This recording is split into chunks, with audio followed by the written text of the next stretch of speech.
আসসালামু আলাইকুম প্রিয় শিক্ষার্থী। আজকের এই পর্বে আমরা বাংলাদেশ ও বিশ্ব পরিচয় ঢাকা বোর্ড 2025 এর কোশ্চেন নিয়ে আলোচনা করব। দেখো আমাদের সপ্তম অধ্যায়ে ঢাকা বোর্ড 2025 এ একটা কোশ্চেন এসেছিল, তো আমাদের এই কোশ্চেনটা নিয়ে একটু আলোচনা করি। এক নম্বর কোশ্চেন কি বলতেছে দেখো, যে হারুন সাহেব একজন স্থানীয় সরকারের প্রধান। কি তিনি একজন স্থানীয় সরকারের প্রধান, তিনি ছাড়াও তার প্রতিষ্ঠানে আরো 20 জন সদস্য আছেন। কি বলতেছে, তার সরকার উপজেলা, পৌরসভা এবং জেলার সকল উন্নয়ন কার্যক্রম কি করে থাকেন, পরিচালনা করে থাকেন। দেখো স্থানীয় সরকারের প্রধান, তিনি ছাড়াও প্রতিষ্ঠানে আরো 20 জন সদস্য আছেন। তো দেখো যে তিনি ছাড়াও আরো 20 জন সদস্য আছেন, তার মানে হচ্ছে কি 21 জন সদস্য। এটা মূলত হচ্ছে কি যে জেলা পরিষদের একজন কি তিনি সদস্য। বলতেছে অপরদিকে জনাব কবির অন্য একটি স্থানীয় সরকারের প্রধান, তিনি ছাড়াও তার সরকারের 12 জন নির্বাচিত প্রতিনিধি রয়েছে। তার মানে হচ্ছে কি তিনি হচ্ছে ইউনিয়ন পরিষদের প্রধান। তার সরকার এলাকার সড়ক, সেতু, বাঁধ ইত্যাদি নির্মাণ এবং রক্ষণাবেক্ষণ করে থাকেন। ক নম্বর বলতেছে যে নির্বাহী বিভাগ কি কি যে নির্বাহী বিভাগ কি ব্যাখ্যা করো। খ নম্বর বলতেছে যে স্থানীয় প্রশাসন দরকার কেন ব্যাখ্যা করো।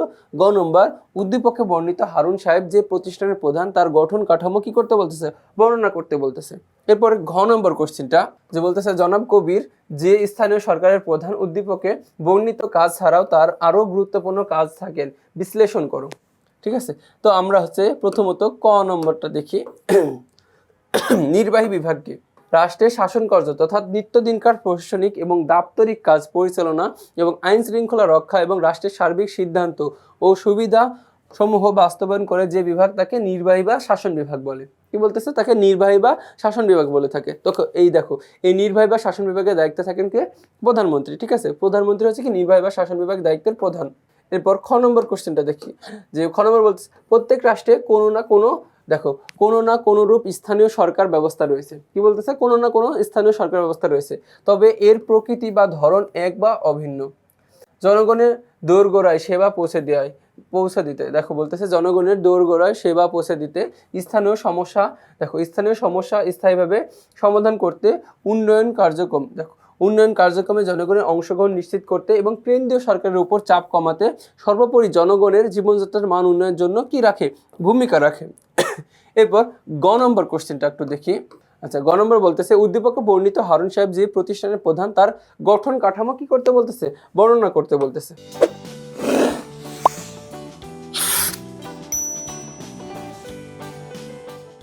আচ্ছা দেখো বলতেছে উদ্দীপকে বর্ণিত হারুন সাহেব জেলা পরিষদের প্রধান। কোন পরিষদ, জেলা পরিষদের প্রধান। উক্ত প্রতিষ্ঠানের গঠন কাঠামো নিম্নে বর্ণনা করা হলো।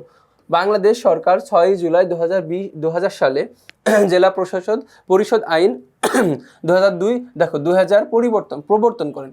আচ্ছা, বাংলাদেশ সরকার 6 জুলাই এই 2000 সালে এই জেলা পরিষদ আইন 2000 প্রবর্তন করেছিলেন।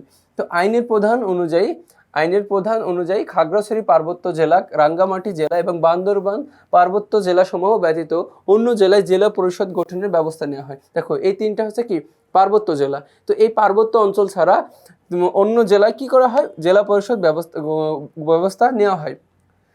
জেলা পরিষদ থাকেন একজন চেয়ারম্যান। দেখো জেলা পরিষদের একজন চেয়ারম্যান থাকেন, 15 জন সদস্য মানে কি মেম্বার থাকেন এবং সংরক্ষিত আসনে 5 জন নারী সদস্য থাকেন এবং নিয়ে জেলা পরিষদ গঠিত হয়। দেখো এই মোট 21 জন নিয়ে হচ্ছে কি জেলা পরিষদ গঠিত হয়। একটি জেলা পরিষদের মেয়াদ বা কার্যকাল থাকে মাত্র হচ্ছে কি 5 বছর। দেখো এই 5 বছর মেয়াদে হচ্ছে কি থাকে জেলা পরিষদের। জেলা পরিষদ প্রধানত জেলার উন্নয়ন কার্যক্রম, পাঠাগার ও ব্যবস্থা রক্ষণাবেক্ষণ, উন্নয়ন কর্মসূচি বাস্তবায়ন এবং উপজেলা পরিষদ ও পৌরসভা কর্তৃক গৃহীত প্রকল্পের অগ্রগতি কি করে থাকেন, পর্যালোচনা করে থাকেন। তো দেখো এরপরে বলতেছে যে উদ্দীপকে হারুন সাহেব একজন স্থানীয় সরকারের প্রধান। তিনি ছাড়াও তার প্রতিষ্ঠানে আরো 20 জন সদস্য আছেন। তার সরকারের কি উপজেলা, পৌরসভা এবং জেলা সকল উন্নয়ন কার্যক্রম পরিচালনা করেন। এখানে বোঝা যাচ্ছে যে হারুন সাহেব জেলা পরিষদের কি প্রধান ছিলেন। এরপরে ঘ নম্বর কোশ্চেনটার উত্তর দেখি আমরা একটু। ঘ নম্বর বলতেছে উদ্দীপকে জনাব কবির ইউনিয়ন পরিষদের চেয়ারম্যান উদ্দীপকে বর্ণিত কাজ ছাড়াও আরো গুরুত্বপূর্ণ কাজ করে থাকে, নিম্নে বিশ্লেষণ করা হলো। দেখো উদ্দীপক অনুযায়ী জনাব কবির ইউনিয়ন পরিষদের চেয়ারম্যান। ইউনিয়ন পরিষদ অনেক ধরনের কার্যক্রম করে থাকে। উদ্দীপকে জনাব কবিরের সরকার সড়ক, সেতু, বাঁধ নির্মাণ ও রক্ষণাবেক্ষণ করে থাকেন। উক্ত কার্যক্রম ছাড়াও আরো কিছু কার্যক্রম পালন করে থাকে উক্ত সরকার নিম্নে প্রদান করা হলো। দেখো উক্ত কাজগুলো হচ্ছে কি নিম্নে প্রদান করা হলো। 1 নম্বর যে জন্ম মৃত্যু নিবন্ধন কার্যক্রম পরিচালনা করে। 2 নম্বর গ্রাম আদালতের ছোটখাটো বিরোধ নিষ্পত্তি করেন। 3 নম্বর হচ্ছে কি সামাজিক নিরাপত্তা কর্মসূচি, বয়স্ক ভাতা, বিধবা ভাতা ইত্যাদি বাস্তবায়ন করে থাকেন। এটা হচ্ছে কি যে ইউনিয়ন পরিষদের কাজ।